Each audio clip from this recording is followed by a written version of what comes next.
Saudações, gente bonita, Mestre Leider aqui falando.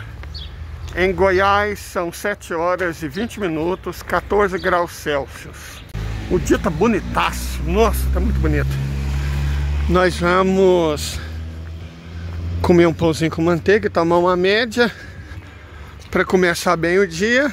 E vamos até a Dona Mãe fazer uns experimentos lácteos. Mas enfim... Hoje eu quero voltar a debater um ponto importante. Na verdade, vamos tentar conectar dois pontos importantes, né? Que às vezes as pessoas têm dificuldade de enxergar qual que é a conexão entre eles. Eu quero começar com essa fala aqui do reitor, vice-reitor, né? Vice-presidente da Universidade de Colômbia, quando ele foi perguntado se acreditava que os palestinos eram humanos ou não. Veja a resposta. Answer his question. It's a yes or no. It's a simple question. It's a yes or no. Are Palestinians human? Honestly doubt. Answer that. Answer that. Human. Are Palestinians human? You can't even say yes. You can't even say Palestinians are humans. I refuse to be intimidated. How is that being intimidating? When the school. Ok, o digníssimo reitor, vice-presidente, perdão, da Universidade de Colômbia não soube responder se os palestinos eram seres humanos. Uau! Essa pergunta era intimidatória. Agora vamos ver outra coisa. Ontem teve protestos enormes no Equador, porque essa subida do dólar, gente, não está acontecendo só no Brasil, não. Está acontecendo no mundo inteiro. Depois eu vou até falar sobre isso. Mas aí a gasolina subiu, né? O presidente nascido nos Estados Unidos não tá nem aí, subiu o preço da gasolina e as pessoas foram protestar. Dê uma olhada nesses protestos, é rapidinho. Estallan protestas en Ecuador por la subida del precio de la gasolina. Varias vías de Quito fueron bloqueadas este 2 de julio por manifestantes que quemaron neumáticos en rechazo al encarecimiento de las gasolinas Extra y Ecopaís, las más usadas en el país. Con la reciente medida del presidente Daniel Noboa, el galón de estos combustibles pasó de $2,465 a $2,722. Al frente de las movilizaciones están distintas organizaciones de campesinos, de mujeres y de trabajadores. Uno de los voceros de las acciones afirma que la medida tomada por el gobierno sube el costo de la vida y condena a más ecuatorianos a la pobreza. Por que eu mostrei especificamente esses protestos no Equador? Não sei se vocês repararam em quem estava protestando. Mulheres, né, movimentos femininos de mulheres, camponeses e obreiros, trabalhadores sindicalizados. Vocês viram alguém do movimento negro? E o Equador tem bastante. Viram alguém do movimento LGBT? Não estou dizendo que não havia gente preta e que não havia gente não hétero. O que eu estou dizendo é movimento. Vocês viram alguém do movimento negro? Ou alguém do movimento LGBT? Não. Você sabe por quê? Porque não foram assim que eles foram treinados, não foram para isso que eles foram treinados, certo? Vamos relembrar, tivemos protestos poucos dias aí para trás, quando uma tentativa de golpe na Bolívia, e mais uma vez a gente viu o mesmo padrão. Os indígenas, né? Os trabalhadores, as mulheres, os camponeses lutando. Ninguém... A Bolívia não tem preto praticamente, não tem que ser honesto, né? A Bolívia não tem. O povo negro na Bolívia é quase uma curiosidade. Mas é difícil imaginar que lá não tem LGBT. Mas eu não estou falando das pessoas. Com certeza tinha pessoas LGBT nos protestos. O que não tinha um movimento LGBT. Como não tinha um movimento verde-onguista, nem na Bolívia, nem no Equador. Então, cadê os verde-onguistas? Né?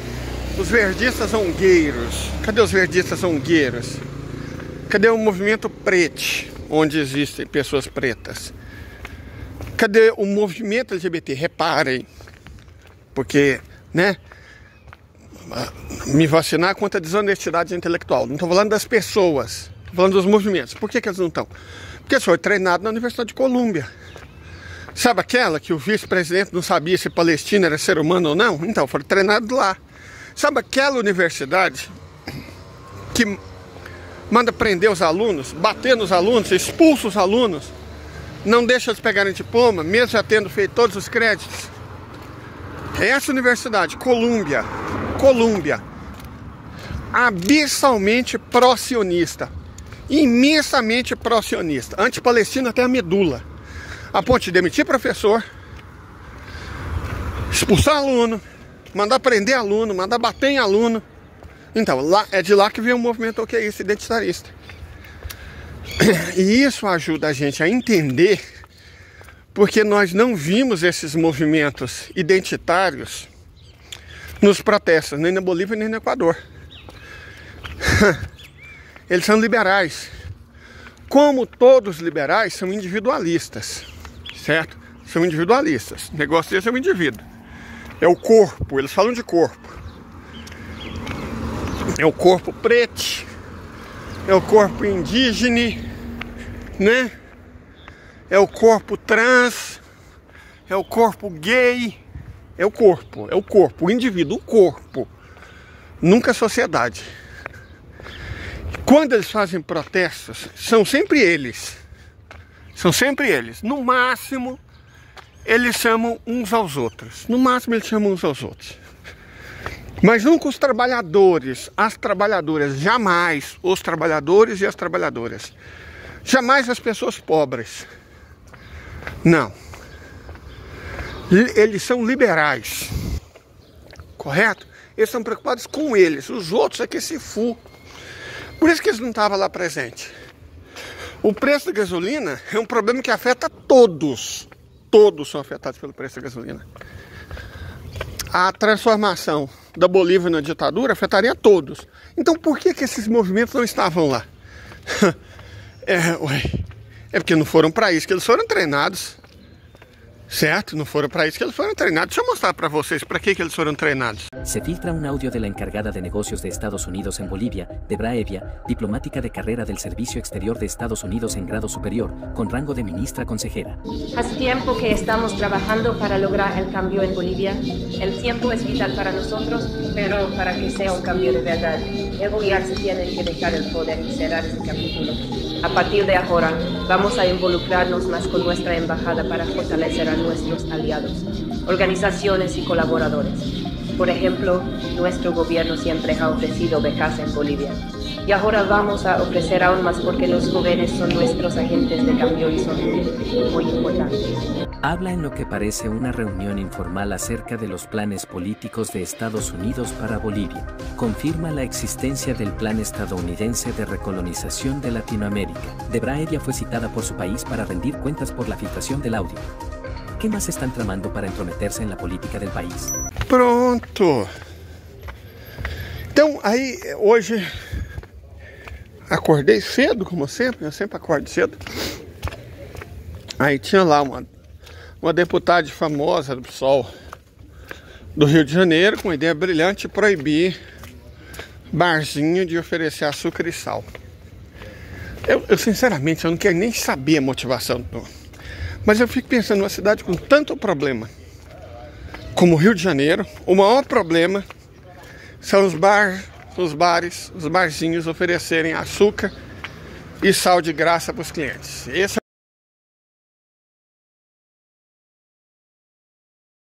é o maior problema, né? É igual o outro, o que foi eleito deputado e tá lá plantando baobás para valorizar a ancestralidade dele, que é de Sorocaba, numa terra que ancestralmente é do povo G, Xoclenque e Caigangue. As ações dessas pessoas são sempre performáticas. Nunca são orgânicas, são sempre performáticas. Tipo marcha de vadia, ele não, ele nunca, não vai ter Copa. sabe? Movimento Passe Livre, agora tem um novo, chama Correnteza, né? São sempre performáticas. Uma suposta extrema esquerda que é revolucionária. Mas como é que é revolucionária? Vocês não estão falando em revolução. Não, falando em revolução está. Eles não estão fazendo guerrilha urbana, nem indo para as selvas. Porque a revolução, no entendimento desse, você faz desse tipo. Ser revolucionário por criticar o PT, bom, então o PL é revolucionário. União Brasil é revolucionário, né? Todos são tão revolucionários quanto o PCBR, PCB. Todos são tão revolucionários quanto. Porque criticar o governo, criticar o PT, eles fazem também. E nenhum deles faz luta armada. Então, não tem diferença entre o PCBR, né? O novo PCBR e União Brasil. Não tem diferença nenhuma entre eles. Eles não são revolucionários. Eles são um discurso antipetista, igualzinho os partidos de direita, a teoria da ferradura. Ah, mas não, é a mesma coisa, gente, na prática. Na prática a teoria é outra. A grande doceira e poetisa goiana Cora Coralina falou isso certa vez. Na prática a teoria é outra. Certo? Então,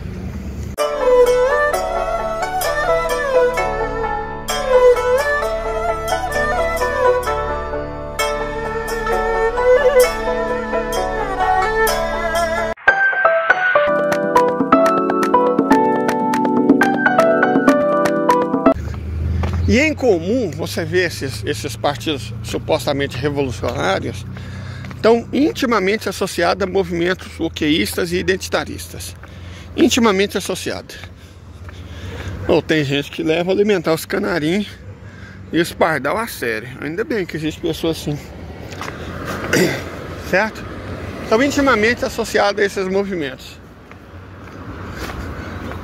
Basicamente a mesma coisa. Partido Revolucionário, supostamente, né? A cabeça deles, que também é o oque identitarista. Aí é preciso a gente estabelecer uma distinção importante, antes de a gente avançar para o próximo tópico, que uma coisa é uma coisa, outra coisa é outra coisa. É óbvio que nenhuma sociedade livre é livre se as pessoas não puderem ser livres.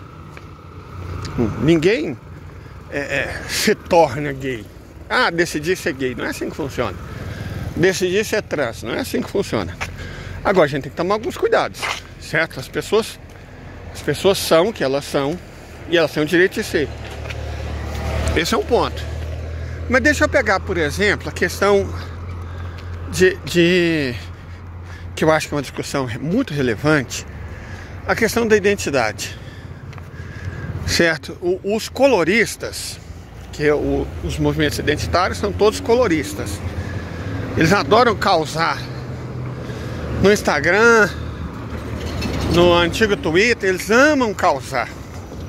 Eu ouço sempre, vejo sempre, quase sempre, às vezes também comento, que eu não resisto, né? Ah, é África com K, é Kemet, é apagamento, é branqueamento e não sei o que. Cara, eu não sei qual sociólogo, perdão por ter esquecido, disse que o mundo ou se tornava brasileiro ou se tornaria fascista. Mas fascista de verdade, é fascista igual eles dizem, que para eles tudo é fascista, menos o fascismo, né? Que é a teoria de Humberto Eco das 10 características, que pelo menos uma delas você encontra em quase tudo. Então tudo é fascista, menos eles. Ok, vamos lá.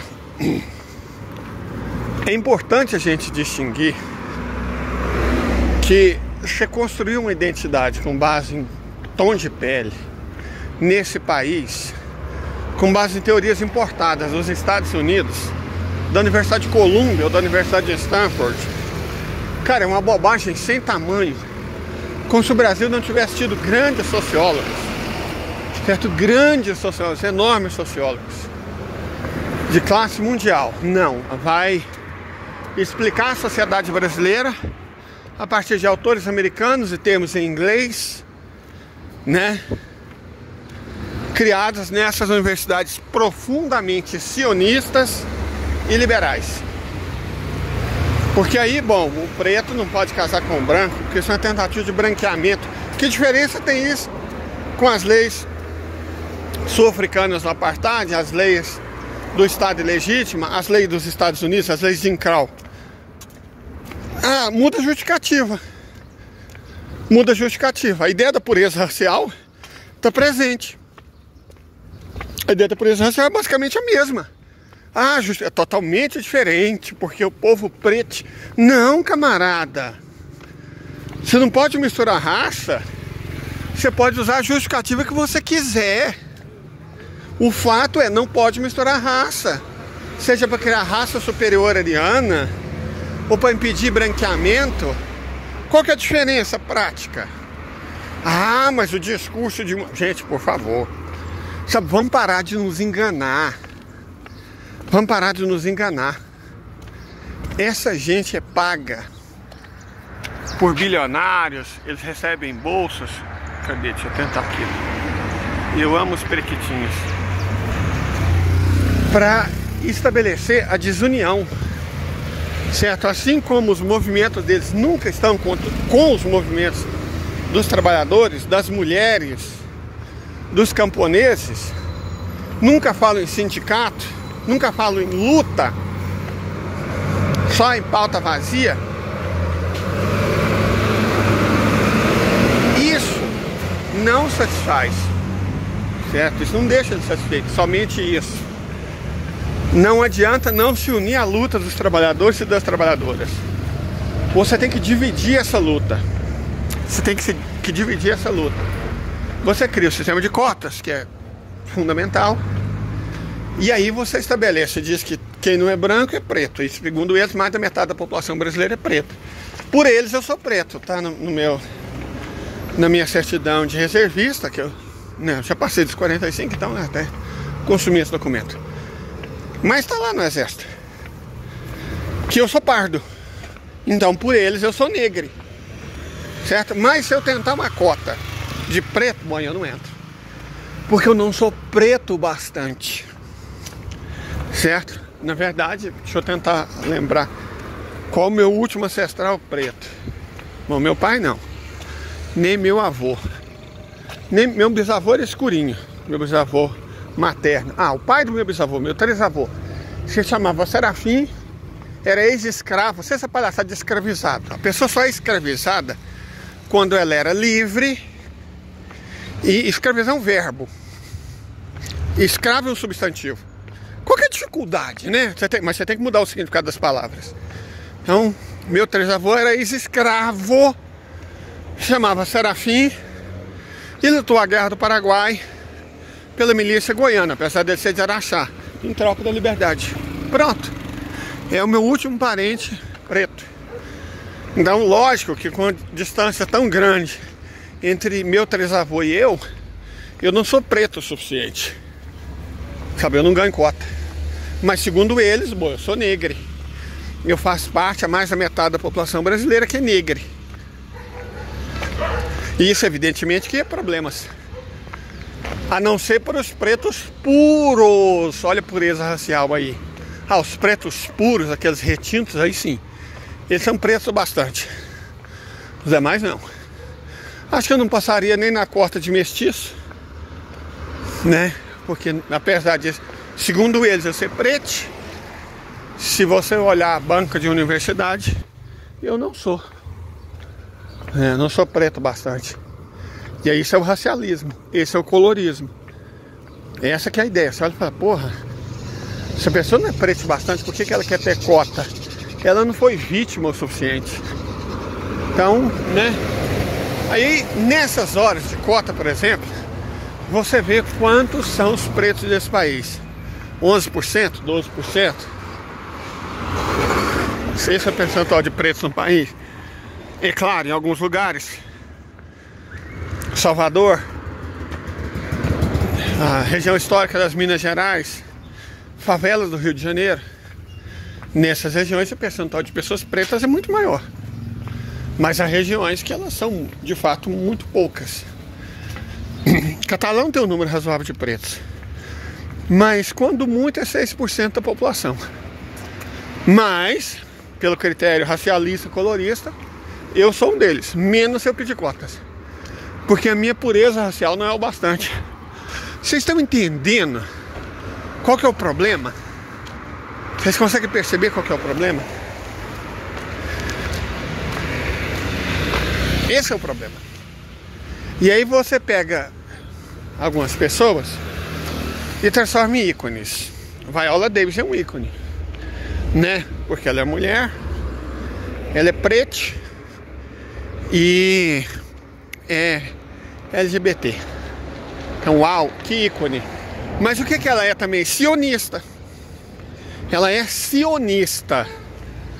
Sionista, ela é sionista. Ela é sionista.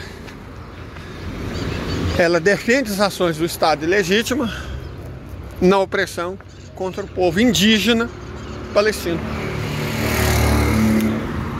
Não tem consciência de classe. Não tem. Não tem coragem. Igual o Marlon Brando tem. Eu já até mostrei vídeo, mas vamos lembrar para todo mundo o que é ter coragem. Ter coragem é isso aqui, ó.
Gilmar, parafraseando que Praia Rosa fala que é preciso ter coragem. A Viola não teve. Na hora de separar, né, as pessoas que não acham os palestinos sequer humanos, um vice-presidente da Universidade de Colômbia, daquelas pessoas que entendem que eles são seres humanos, são indígenas, que estão perdendo a própria terra, as próprias vidas, para um invasor europeu, no caso da Europa Oriental, né, por motivos religiosos. Na hora de se posicionar, ela não se posicionou. Quer dizer, na verdade se posicionou, né, a favor do opressor. Aí nessa hora ela esquece que ela é negra, nessa hora ela esquece que ela é LGBT, nessa hora ela esquece que ela é mulher. Ela se identifica com os opressores. Não é só falta de coragem, é falta de caráter. Marlon Brando perdeu coisa demais da conta pelas posições dele. Mas colocou o dedo na ferida. Deu voz, deu visibilidade para colocar o dedo na ferida. Os indígenas, de fato, eram retratados em filmes americanos como se fosse rato que tinha que ser eliminado pelo progresso da grande nação branca. Isso exigiu coragem, ética, discernimento. Então, tem um camarada do nosso grupo na Europa. Atualmente, acho que ele está em Viena. Ele mandou essa foto aqui.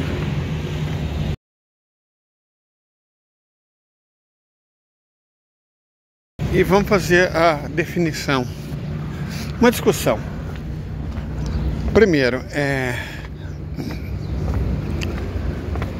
fala-se, uma observação que ele fez, inclusive muito inteligente, que a extrema-direita está avançando na Europa. Bom, nós temos aquele problema que eu já disse, que é o fato de que extrema-direita não é sinônimo de conservador, de ultraconservador que seja. Uma coisa é a pauta de costumes. Se a pessoa é reacionária, conservadora, progressista ou revolucionária. Isso não quer dizer que ela seja de direita, se ela for conservadora ou reacionária, ou de esquerda, se ela for progressista ou revolucionária, né? Nós vimos que tem gente no Brasil que se julga o ápice da revolução, mas o máximo que eles fazem é falar mal do PT. Não são revolucionários porque falam mal do PT. Isso é óbvio, certo? E a pessoa, ela é reacionária, então ela é de direita. Reacionário é quem quer que as coisas voltem a ser como eram. Muitos cidadãos da ex-União Soviética gostariam que as coisas voltassem a ser como eram. Então eles querem a volta do comunismo. Então eles são de direita por causa disso. Então essa tática de confundir o posicionamento de costumes com o posicionamento político é típica dos identitários. Certo? Eles confundem propositadamente o posicionamento na pauta de costumes, que é uma coisa, com o posicionamento político, que é outra. Então, para eles, quem quer a volta da situação antes da União Europeia acabar com a democracia e até com a liberdade de expressão na Europa, antes da Europa ser controlada por Frankfurt, pelos banqueiros alemães, do Banco Central Europeu, essas pessoas são de extrema direita. Não necessariamente, de forma alguma. Eles confundem propositadamente, eles sabem que estão mentindo, eles sabem que estão manipulando. Certo? Eles têm consciência disso, que estão mentindo. Que estão confundindo desavergonhadamente as duas pautas. Ser progressista não significa ser de esquerda, de forma alguma. Esse pessoal das Stanford, das Columbia da vida, quem segue essas teorias identitárias ou que essas, são todos liberais, então são de direita. Se eles acreditam que a luta é individual, ou é só pelos blocos aos quais eles pertencem, nunca falam em povo, nunca falam em luta, falam em orgulho, eles falam em corpo, bom, aí eles são de direita. Mas progressista é a esquerda. Quem disse isso? Eles, né? Columbia, Stanford. Eles dizem. E aí nós vamos fazer uma discussão que é tensa, mas é importante que a gente faça. A Europa era cristã. Esse é um fato da vida.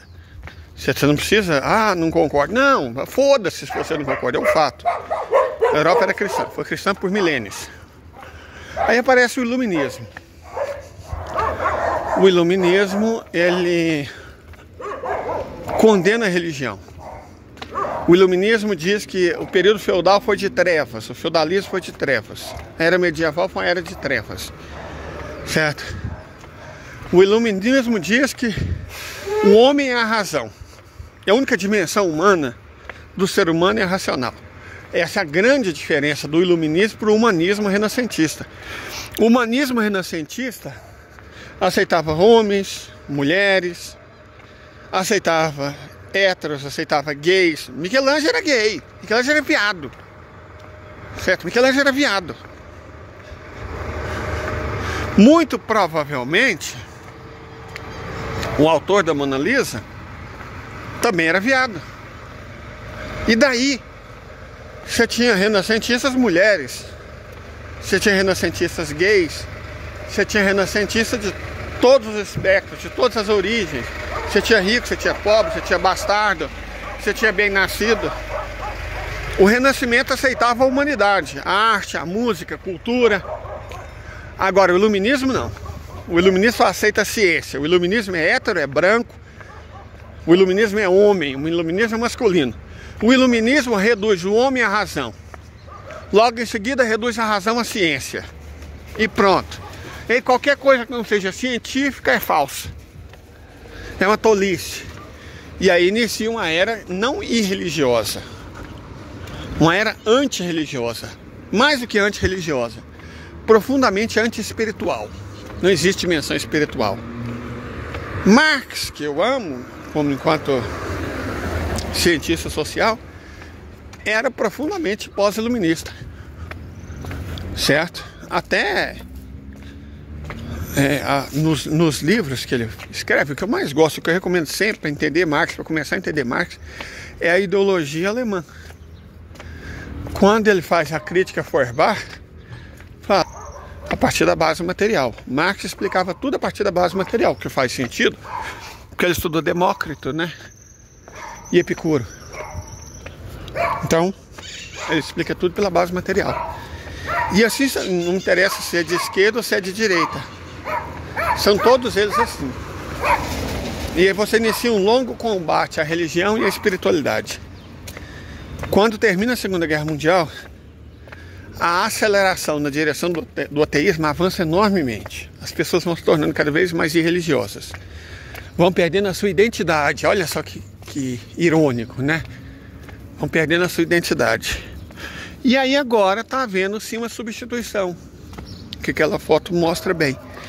Aí, nossa, não pode falar isso. Eu vi uma preta, né? Falando, essa é teoria racista. Gente, isso não é uma teoria. Vai na Europa, camarada. Se você duvida de mim, vai na Europa. Vai em Paris. Vai em Lisboa, até Lisboa. Vai em Barcelona. Você vai ver cada vez menos europeus. As crianças são quase todas filhas de imigrantes. Eu não estou falando que isso é ruim. Eu não estou fazendo juízo de valor. Só estou falando que sim, está havendo a substituição inequívoca. Olha a seleção desses países de futebol. Olha a seleção desses países. E você vai ver a questão. Então está havendo sim. E outra, como a esquerda acabou, ela virou defensora de pautas identitárias e não do povo, como a gente viu no Equador, como a gente viu na Bolívia, as pessoas estão votando naquilo que eles chamam de extrema-direita. Que entre os valores tradicionais está o comunitarismo. Certo? Então você vai lá, a extrema-direita está avançando na Europa. Não, não é a extrema-direita que está avançando na Europa. É a busca de uma Europa pré-União Europeia. É o anti-União Europeísmo. É isso que está avançando na Europa. É o antiliberalismo. Não confunda o liberalismo com o avanço civilizatório, coisa que ele nunca foi. O liberalismo finalmente está começando a ser combatido. Como a esquerda não faz esse papel, já que ela está preocupada com as pautas das universidades de Columbia e Stanford, é a direita que está fazendo. Esse sim é um fato. E é um fato para a gente refletir e repensar. Ok? Tenham um bom dia.